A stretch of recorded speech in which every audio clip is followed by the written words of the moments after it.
was going to record for you guys a collection update video, and I just realized this base just exploded right there.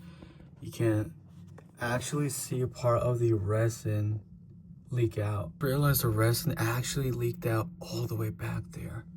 Wow, that's no good. No way. I think this one is the one that actually exploded. You guys can see there's like a crack right there. Yeah, that's not actually a lot of resin. So I was wondering why my room smells so much like resin. This explains everything. That's a lot of resin actually. So I'm gonna clean this up. And so for people asking me to showcase my Godzilla collection and give some commentary on it, remember this isn't my full collection. Most of it is in a different place. And unfortunately, it's not my full setup because one of my figures did end up exploding and releasing so much resin. So here we have the Awakening Shin Godzilla, a very expensive and rare figure, a customized Mothra with translucent wings, which looks fantastic with this lighting. We have the Final Wars Godzilla. We have the special edition Godzilla 2019. This is one of my favorites, honestly, because of the effect. You guys can see the dorsal plates. Looks beautiful like that. And also, it's a very rare figure. It came with the 4K DVDs, Blu-rays, and the set was very beautiful indeed. We have some 3D printed explosions right here. And we have a 3D printed, I forgot the name. I think this is Galos or something like that from Gamera. Let me know in the comments. I don't remember the name, but I do know that it starts with a G. We have a 3D printed head for Godzilla Ultima. This is the Monster Arts version. And then in the back here, we do have Rodan. This is from Monster Arts, and he's just chilling back there, you know? He's doing his own thing, you know? Here we have a customized Kong. This is the Monster Arts version. I know the colors don't match. This is the original, not the one that came out with the battle damage, which was a little bit more black, I think. And here we have the Skullcrawler. This is the original, not the upgraded version. And here we have this little fella that came with Godzilla Ultima. And I fully painted this one, which is incredible. We have Shimu with her pose, the explosion effect, as if she's causing that with her weight and all that. We have Godzilla Evolve. This is the customized version. He's running in a running pose, like the poster version. We have Kong right here. Again, this is not finalized. I'm only showing you guys my collection that I currently have right now with me. And some of the figures, like I said, they had to be modified because one of my figures over here exploded and released so much resin. That's the original Godzilla Evolve, no modifications done, and you guys can see the difference between both. The chest area is very different. This is more like the desert-like with more details on the dorsal plates, on the head sculpture compared to this one. And we have Kong with the pickaxe. We have the original Godzilla 2019, which is one of my favorite sculptures, and something about the eyes looks perfect on this one compared to the upgraded version, which is this one. Now this one, while I don't hate it, I think that they missed out on what they've done with the original. The original will always have something special that the upgraded version just doesn't have, even though it does have more details. You guys can see on the head sculpture compared to this one, there's definitely a huge difference when it comes to details on the dorsal plates, on the body, and otherwise. Here we have the original Burning Godzilla with my -1 poster for watching it. Fantastic movie, had a great time there. And we have the classic Godzilla. I wanted to do it as if he was facing off against Ghidorah, and again, that will be modified. If you look back here, we have the Queen Mutos, done by the infamous Carla Customs and Repaint. I believe she's very talented and she's done a lot of amazing work. And that's part of the SH Monster Arts special edition case right here. You guys can see Rodan and Ghidorah. Very, very fantastic. And that's a cyberpunk character that I did. You guys can see there's a little poster of Ghidorah in the background with Rodan. That's also a very special book from the movie. And of course, we do have King Ghidorah right here, the infamous big Ghidorah, which is taking off most of the shelf. Again, this is not finalized, but I do want to make a better video. Let me know if you guys want to see that. How to pose your figures. We have the upgraded Skullcrawler from Godzilla vs. Kong. In the back here, you guys can barely see, but there is a stylized Queen Mutos, and then we have the female Muto right here. You guys can barely see that, but she's all the way back here. And then we have, let me see, it's hard to tell, but there is a Godzilla 1998 right here. Let me see. This is also based on a concept art version. So yeah, I do have little figures. An idea of how massive the wingspan for Ghidorah is. It takes most of the shelf. And here you have a little Easter egg, if you want to call it like that. So that's going to be for a future release. It's currently under testing, and it will be available soon enough for the Monster Arts version. And yeah, I mean, this is my little setup. We have the X Plus Godzilla 2019, I believe. Is it? Or the, I don't remember if it's the 2019 or 2020 something. No, it might be the one versus Kong, I believe. But yeah, this is currently my setup. This is what I got going for it. Let me know which is your favorite, and I will be upgrading my shelf space so it looks more organized and a lot better. Here I have a few things that I haven't really shown. For example, this was supposed to release the Void Ghidorah that never released. Again, there was a lot of canceled projects that happened behind closed doors with me. We have Itachi 02, Monster Arts Godzilla 2019, the statue version for Shimu that was supposed to release, that also got canceled unfortunately. We have Shin Godzilla's right here, the original Kong, and Destroyer with my Kylo Ren helmet. You guys can see in the background the Godzilla PS4, which is very rare. A few 3D printed Godzillas in the background.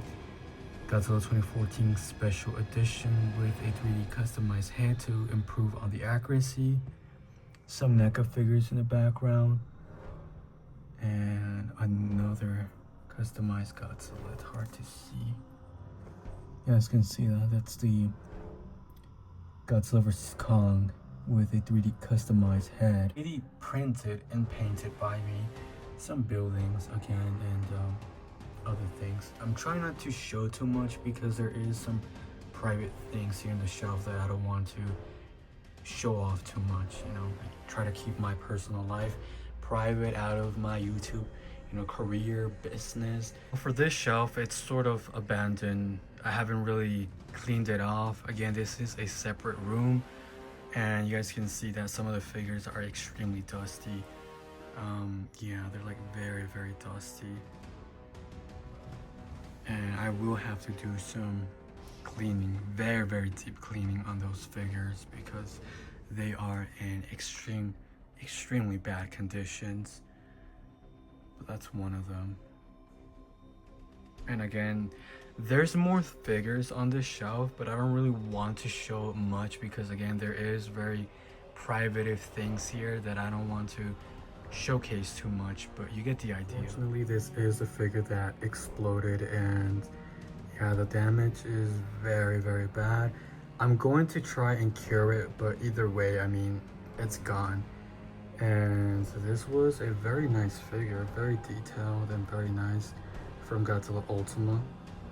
Just in case many of you are wondering, Ruby Gaming X, what happened to your collection? You used to have so much more figures. You used to have a massive shelf, the X Plus Godzilla. Well, for most people that have been here, if you're an OG, you could recall that a few years back, about 5 years, we had a massive accident here where we used to live. Unfortunately, my house got flooded and I lost a lot of personal, very important things, and there was no way of saving any of that. You know, it was pretty much trash. If not, it got completely destroyed. Most of my boxes for Godzilla had to be thrown away. They were literally falling apart with a lot of disgusting water that went through. And it was a very, very devastating time for me. I tried doing everything that I could, but water kept on coming in a very fast velocity that I just couldn't stop anything. And it just happened within seconds. And next thing you knew, and from what I can recall, everything was lost. My clothes, closets, beds, tables, refrigerator, everything was gone. And unfortunately, you know, this happens sometimes because where I live, there's a lot of rain, which creates extreme conditions for all this to happen with lots of floods. And it's no joke. It's extremely sad to recover from anything like that. I would have loved to have kept my original collection, my boxes, some of the figures that were unfortunately lost and just taken by the currents of the water just pulling everything. And unfortunately, the owner did not want to be responsible for all the damages. And yeah, extremely harsh conditions. So this is what I'm currently left with. And you know, life, I grew up, and you know, life became extremely busy, so you tend to move away from the things that you used to love, if that makes any sense, because once you are fully grown, you have to work, life becomes extremely busy, and you barely have any time to do or dedicate to some of the things that you love, you know. And it's unfortunate, for sure, it really is unfortunate, but I still love Godzilla, guys. I still love Godzilla. I still have a passion. I just don't have the time anymore. And my focus has unfortunately shifted to personal things. Move on to the 3D project side of things. What happened to all of my projects and why they got canceled? Let's move on to Shimo. Shimo was supposed to be a full-on figure with more articulation than the Haya toys. It was supposed to release before the Haya toys. It never happened because of articulation issues. The problem was one issue was resolved and it made 2 more issues or 3 more issues, and at that pace it kept on getting delay and it wasn't the timing. Honestly, it just wasn't the timing, and many projects were put on hold because of us or me wanting to get Shimo finished, focusing on this figure so much that I just let go of the rest of the projects and they just got lost. And you know, a lot of personal things happened to me during this time, a lot of health issues and, you know, economic issues and multiple things, but I did my best. You know, this wasn't a cheap figure. If anything, I put a lot of money into this, which ended up in so much wasted resin, resources, and time. And yes, I'm very disappointed that the project never came to fruition how I planned it. I think that it would have been fantastic because there was a few accessories, a few things that were going to make this the ultimate Shimo. But unfortunately, you know, people weren't really there for the figure also. The feedback wasn't really there by the time Haya Toys came out, which is understandable. And the fact is, Haya Toys has made almost a perfect Shimo, and I was already late by that time, you know. My ideas, even though I still have like hope that this could have been a fantastic executed figure and a different version of Shimo, it just wasn't there. And I just thought it was best to just move on because it was wasting so much resin, which means wasted money. Matters even worse, Mexico and the US, they have their ongoing tariff issue, which did not get resolved and just made things a lot worse, to the point where Mexico and the US were not shipping out to each other at all. So there was no way of shipping out to customers. Though customers were there, and most of my customers are from the United States, unfortunately I just could not ship out to the United States because of both of our countries not resolving those issues. And still they are not resolved, and it's really affecting a lot of people from both sides. You know, it's making people lose their job, economic problems, so many things. So that's very unfortunate.